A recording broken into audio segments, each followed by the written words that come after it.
Assalamualaikum warahmatullahi wabarakatuh. Hai semuanya, apa kabar malam ini? Coba deh, duduk yang nyaman, tarik napas pelan-pelan.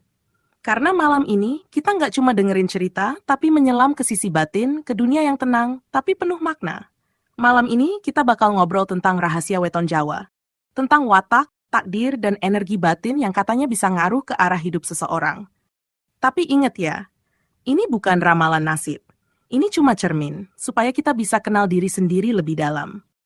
Kadang semesta tuh nyapa kita bukan lewat kata-kata, tapi lewat tanda-tanda yang halus banget. Sebelum lanjut, disclaimer dulu ya. Semua yang kamu dengar di sini bersumber dari primbon dan filosofi Jawa kuno. Maknanya bersifat spiritual dan reflektif. Bukan buat ganti keyakinan atau keputusan hidup kamu. Jadi dengerin aja dengan hati yang santai, ambil maknanya, lepasin yang gak cocok. Sekarang, kita masuk ke kisah wanita kelahiran Hari Pahing, sosok yang sering disebut leluhur sebagai perempuan bertuah, pembawa cahaya, tapi juga badai. Dari luar, dia kelihatan lembut dan tenang, tapi di dalamnya ada jiwa baja. Wanita Pahing punya aura yang kuat banget, bukan cuma cantik, tapi juga punya tatapan yang dalam, kayak bisa nembus ke hati orang tanpa banyak bicara.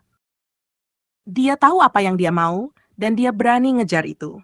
Tapi hati-hati, karena kata orang tua dulu, pahing itu api, bisa menghangatkan tapi juga bisa membakar.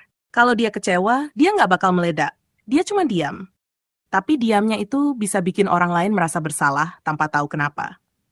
Hidup wanita pahing jarang mulus. Naik turun, jatuh, bangkit, jatuh lagi, tapi selalu balik lebih kuat dari sebelumnya. Dia nggak diciptakan buat bergantung. Dia diciptakan buat memimpin, buat jadi pusat energi di sekitarnya. Tapi di balik semua kekuatannya itu, kadang dia nyimpen kerinduan yang dalam banget buat tenang. Dia bisa kelihatan bahagia di depan orang, tapi di malam hari, dia nangis pelan. Bukan karena lemah, tapi karena hatinya terlalu dalam buat dimengerti semua orang. Secara batin, wanita pahing punya kepekaan luar biasa. Kadang tanpa ngomong pun, dia udah tahu siapa yang tulus, siapa yang cuma pura-pura. Kalau dia mau melatih sisi spiritualnya, lewat doa, meditasi, atau laku batin, dia bisa nyentuh tingkat kesadaran yang tinggi banget.